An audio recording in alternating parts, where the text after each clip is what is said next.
ഹാഡിയ scheme 2024 Kerala engineering rank list തയ്യാറാക്കുന്നതിന് നിങ്ങളുടെ +2ൻ്റെ mark കൊടുക്കാനായിട്ടുള്ള notification വന്നിട്ടുണ്ട്. അപ്പോൾ നിങ്ങളെല്ലാവരും തന്നെ നിങ്ങളുടെ ഫ്രണ്ട്സ് ആരൊക്കെ കീം എഞ്ചിനീയറിംഗ് എൻട്രൻസ് എഴുതിയിട്ടുണ്ടോ, ആരൊക്കെ ഈ ഒരു സ്കോർ ബോർഡ് അല്ലെങ്കിൽ സ്കോർ പബ്ലിഷ് ചെയ്ത് കിട്ടിയിട്ടുണ്ടോ, ഇനി എന്തെങ്കിലും കാരണങ്ങൾ കൊണ്ട് നേറ്റിവിറ്റി പ്രൂഫ് കറക്റ്റ് അല്ലാത്ത അങ്ങനെ എന്തെങ്കിലും കാരണങ്ങൾ കൊണ്ട് സ്കോർ പബ്ലിഷ് ചെയ്ത് കിട്ടിയിട്ടില്ലെങ്കിലും നിങ്ങൾ ക്വാളിഫൈ ആയിട്ടുണ്ടെങ്കിൽ നിങ്ങൾ ആ ഒരു നേറ്റിവിറ്റി സർട്ടിഫിക്കറ്റ് എന്താണോ നിങ്ങൾക്ക് പ്രശ്നമുള്ളത് അത് ക്ലിയർ ചെയ്ത് കൊടുക്കുക. പിന്നെ നമ്മളുടെ ഈ +2യുടെ മാർക്കും കൊടുക്കുക കേട്ടോ. അല്ലെങ്കിൽ നമ്മൾ കീമിൻ്റെ റാങ്ക് ലിസ്റ്റിൽ വരില്ല. സോ അത് കറക്റ്റായിട്ട് കൊടുക്കുക. പിന്നെ ശ്രദ്ധിക്കേണ്ടത്, നിങ്ങളുടെ മാർക്ക് കൊടുക്കുമ്പോൾ നിങ്ങളുടെ സർട്ടിഫിക്കറ്റിലുള്ള മാർക്ക് തന്നെയാണോ എന്ന് കൺഫേം ചെയ്യണം. കാരണം നമ്മളൊരു മാർക്ക് കൊടുക്കുകയും നമ്മുടെ സർട്ടിഫിക്കറ്റിൽ മറ്റൊരു മാർക്കും കൊടുത്താൽ തൽക്കാലം പ്രശ്നങ്ങളൊന്നും ഉണ്ടാവില്ല. നമുക്ക് അലോട്ട്മെൻറ്റ് വരും ഒക്കെ അഡ്മിഷൻ എടുക്കുന്നതിനൊന്നും കുഴപ്പമുണ്ടാവില്ല. പക്ഷേ നമ്മൾ അഡ്മിഷൻ എടുക്കാനായിട്ട് സർട്ടിഫിക്കറ്റ് വെരിഫിക്കേഷന് വേണ്ടി ചെല്ലുമ്പോൾ 2 മാർക്കും തമ്മിൽ വ്യത്യാസം ഉണ്ടെങ്കിൽ നമ്മുടെ അഡ്മിഷൻ ക്യാൻസലായി പോകും കേട്ടോ. അപ്പോൾ അത് പ്രത്യേകം ഒന്ന് ഓർത്തേക്കുക. അപ്പോൾ നമുക്ക് എന്തൊക്കെയാണ് ചെയ്യേണ്ടതെന്നാണ് എൻട്രൻസ് കമ്മീഷൻ പറഞ്ഞേക്കുന്നതെന്ന് ഒന്ന് നോക്കാം കേട്ടോ. അപ്പോൾ നമ്മൾ ലോഗിൻ ചെയ്തിട്ടാണ് അപ്പോൾ ലോഗിൻ ചെയ്യുന്നതിന് മുമ്പ് വേണമെങ്കിൽ നിങ്ങൾക്ക് ഡെസ്ക്ടോപ്പ് സൈറ്റിലേക്ക് മാറ്റിയിട്ടിട്ട് ഫോണിലാണെങ്കിലും ഒന്ന് ലോഗിൻ ചെയ്യാം കേട്ടോ. അപ്പോൾ ഈ മാർക്ക് നമ്മൾ പറഞ്ഞു PCM ഫിസിക്സ് കെമിസ്ട്രി മാത്സിൻ്റെ മാർക്കാണ് കൊടുക്കേണ്ടത്. ഇനി നിങ്ങൾ കെമിസ്ട്രി അല്ല പഠിച്ചേക്കുന്നതെങ്കിൽ കമ്പ്യൂട്ടർ സയൻസിൻ്റെ കൊടുക്കാം. കെമിസ്ട്രിയും കമ്പ്യൂട്ടർ സയൻസിൻ്റെ മാർക്കില്ലെങ്കിൽ ബയോടെക്നോളജിയുടെ മാർക്ക് കൊടുക്കാം. ഇനി ഇതൊന്നും പഠിച്ചിട്ടില്ല, നിങ്ങളുടെ ഒരു ഓപ്ഷൻ സബ്ജക്റ്റായിട്ട് ബയോളജി ആണോ ഉള്ളതെങ്കിൽ ബയോളജിയുടെ മാർക്ക് കൊടുക്കാവുന്നതാണ് കേട്ടോ. അപ്പോൾ ഇങ്ങനെ നമ്മൾ കൊടുക്കുന്ന ആ ഒരു കീമിൻ്റെ മാർക്ക് പ്രോസ്പെക്ടസിൽ ആ ഒരു സ്റ്റാൻഡർഡൈസേഷൻ അതിൻ്റെ ഇക്വേഷനൊക്കെ കറക്റ്റായിട്ട് പ്രോസ്പെക്ടസിൽ കൊടുത്തിട്ടുണ്ട്. അതിനുശേഷമാണ് എഞ്ചിനീയറിംഗ് റാങ്ക് ലിസ്റ്റ് തയ്യാറാക്കുന്നത്. അപ്പോൾ ഇതിനായിട്ട് നമുക്ക് ടൈം ഉള്ളത് 30/6/2024 വൈകിട്ട് 3 മണി വരെയാണ് വെബ്സൈറ്റിൽ ഇതിൻ്റെ സമയമുള്ളത് കേട്ടോ. അപ്പോൾ നിങ്ങൾ ചെയ്യേണ്ടത് ഇതാണ്, നിങ്ങൾ കാൻഡിഡേറ്റ് ലോഗിൻ ചെയ്യുക. അവിടെ നിങ്ങൾക്ക് ലോഗിൻ ചെയ്ത് കഴിയുമ്പോൾ നമ്മുടെ മാർക്ക് സബ്മിഷൻ ഫോർ എഞ്ചിനീയറിംഗ് എന്നുള്ളൊരു ലിങ്ക് കാണും കേട്ടോ. ആ ലിങ്കിൽ നിങ്ങളൊന്ന് ക്ലിക്ക് ചെയ്യുക. എന്നിട്ട് നിങ്ങൾ ചിലപ്പോൾ അത് ക്ലിക്ക് ചെയ്യുമ്പോൾ തന്നെ നിങ്ങളുടെ ആ ഒരു +2യുടെ ബോർഡ്, വർഷം, രജിസ്റ്റർ നമ്പർ അത് കൊടുക്കാനുള്ള ഒരു ഓപ്ഷൻ ഉണ്ടാവും. അത് കറക്റ്റായിട്ട് കൊടുക്കുക.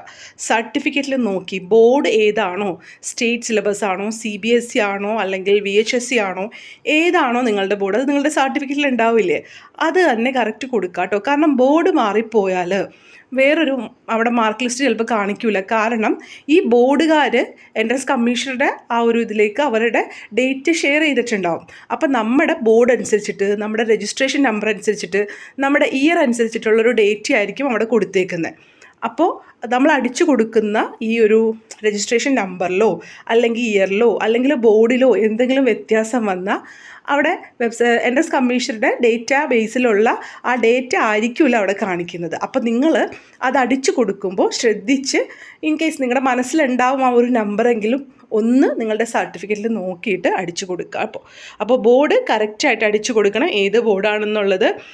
അതിനുശേഷം നിങ്ങളുടെ ഈ ഒരു നമ്പർ, രജിസ്ട്രേഷൻ നമ്പർ, അതായത് നമ്മൾ റിസൾട്ടൊക്കെ നോക്കാനായിട്ട് ഏത് നമ്പറാണോ നമ്മൾ യൂസ് ചെയ്യുന്നത്, നമ്മളിപ്പോൾ വെബ്സൈറ്റിൽ കയറിയിട്ട് നമ്മൾ റിസൾട്ട് നോക്കുമ്പോൾ നമ്മുടെ ഒരു നമ്പർ അടിച്ചു കൊടുക്കൂലേ, എക്സാമിന് നമ്മൾ എഴുതുന്ന ആ ഒരു നമ്പർ, അതാണ് രജിസ്റ്റർ നമ്പർ എന്ന് പറഞ്ഞ് ക്ലിയർ ആയിട്ട് കൊടുത്തിട്ടുണ്ടാവും. ആ രജിസ്റ്റർ നമ്പർ കൊടുക്കുക. എന്നിട്ട് നിങ്ങളുടെ ആ ഒരു വർഷവും അതും കൊടുക്കുക. എന്നിട്ട് അത് രേഖപ്പെടുത്തുമ്പോൾ തന്നെ നിങ്ങളുടെ ആ ഒരു ഡേറ്റ, എൻട്രൻസ് കമ്മീഷൻ്റെ ഡേറ്റാ ബേസിലുള്ള ആ ഒരു ഡേറ്റ നിങ്ങൾക്ക് നിങ്ങളുടെ വെബ് പേജിൽ കാണാൻ പറ്റും.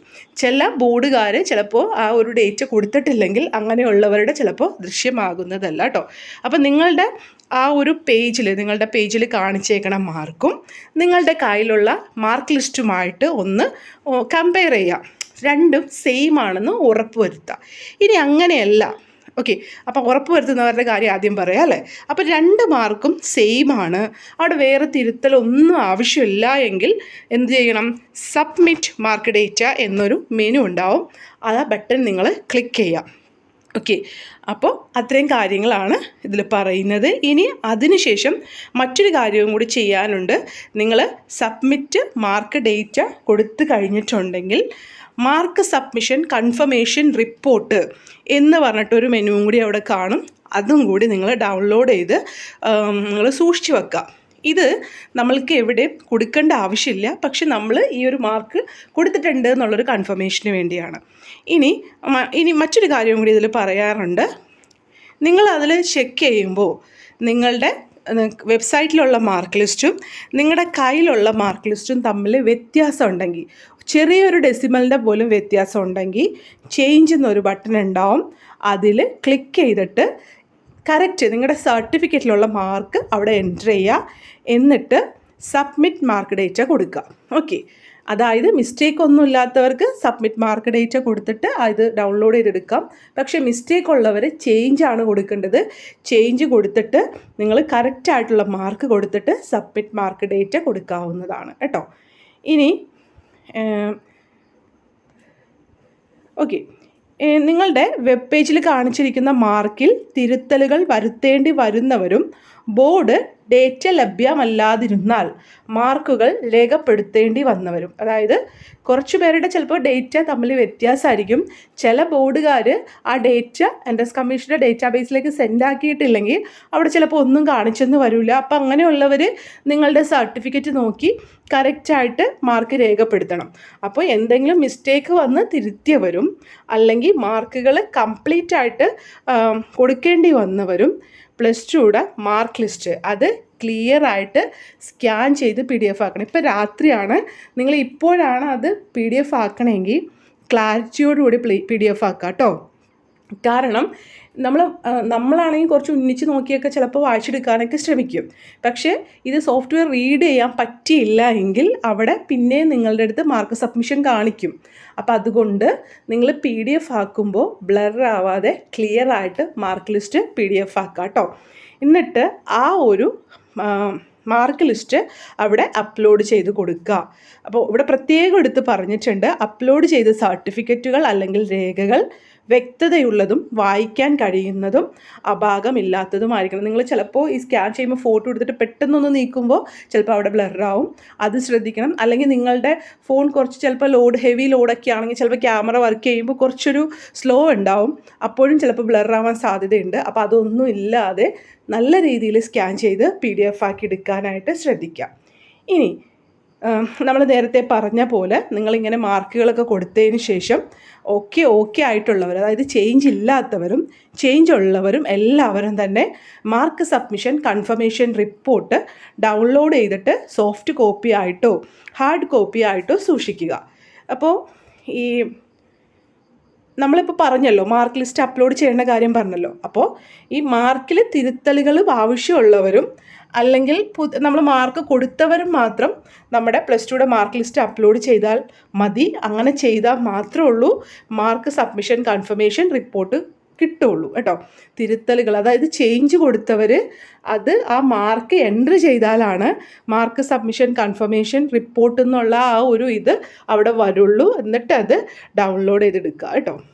ഈ ഒരു മാർക്ക് ഷീറ്റ് നമ്മൾ PDF ആയിട്ട്, അതായത് മാർക്ക് സബ്മിഷൻ കൺഫർമേഷൻ റിപ്പോർട്ട് നമ്മൾ PDF ആയിട്ട് അവിടെ ഇടാൻ പറഞ്ഞല്ലോ, ഒന്ന് ഡൗൺലോഡ് ചെയ്തെടുത്തേക്ക് ഇട്ടേക്കാൻ പറഞ്ഞു. അത് നമ്മൾ എങ്ങോട്ടും അയച്ചു കൊടുക്കണ്ട.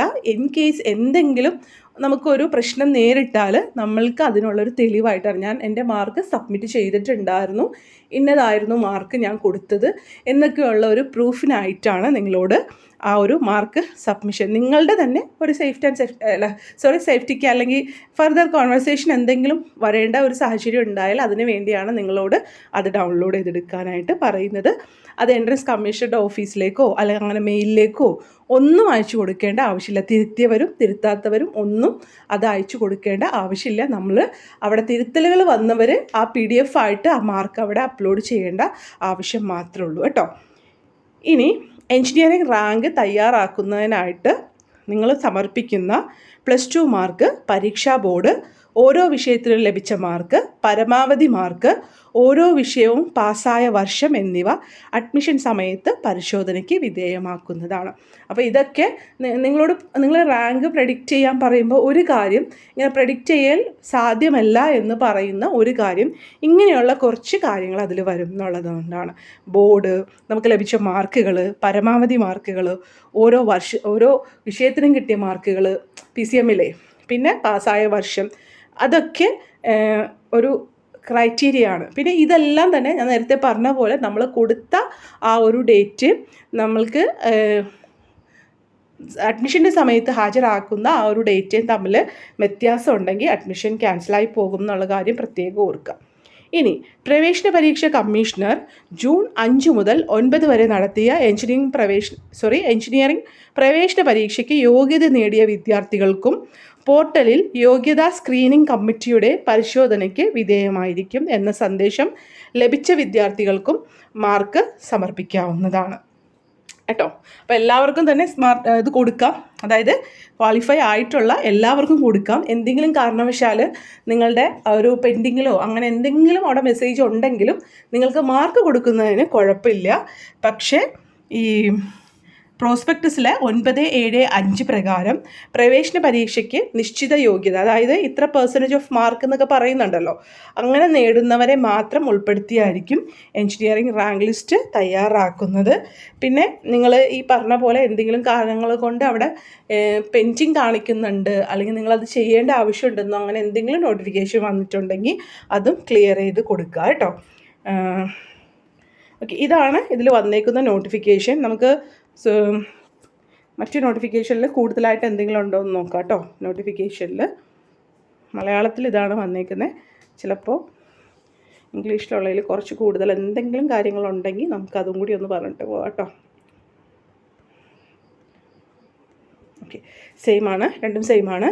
സോ നിങ്ങൾ ക്ലിയറായിട്ട് തന്നെ കൊടുക്കുക. മിസ്റ്റേക്ക് ഉണ്ടെങ്കിൽ അതായത് ആ പറഞ്ഞിരിക്കുന്ന രീതിയിൽ തന്നെ കാര്യങ്ങൾ ചെയ്യുക കേട്ടോ.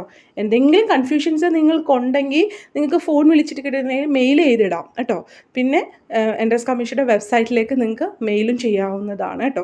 അപ്പോൾ നിങ്ങൾക്ക് ഇപ്പോൾ ഒരു കൺഫ്യൂഷൻ ഉണ്ടാവും, നിങ്ങൾക്ക് ചിലവർക്ക് ഗ്രേസ് മാർക്ക് ആഡ് ചെയ്ത് വന്നിട്ടുണ്ടാവും, അത് കൊടുക്കാമെന്നുള്ളത് കുഴപ്പമില്ല. നിങ്ങൾക്ക് അതിന് അർഹതയുള്ളത് കൊണ്ടാണ് ഗ്രേസ് മാർക്ക് വന്നത്. അതുപോലെ തന്നെ നിങ്ങൾ ചിലപ്പോൾ ഇംപ്രൂവ്മെൻ്റ് എഴുതി മാർക്ക് കൂടി വന്നിട്ടുണ്ടാവും. അപ്പോൾ അങ്ങനെ കൂടി വന്നവർക്ക് മിക്കവാറും ചിലപ്പം മാർക്ക് എൻ്റർ ചെയ്ത് കൊടുക്കേണ്ടി വരും, ചിലപ്പോൾ ആ ഡേറ്റ അങ്ങോട്ട് കിട്ടിയിട്ടില്ലെങ്കിൽ.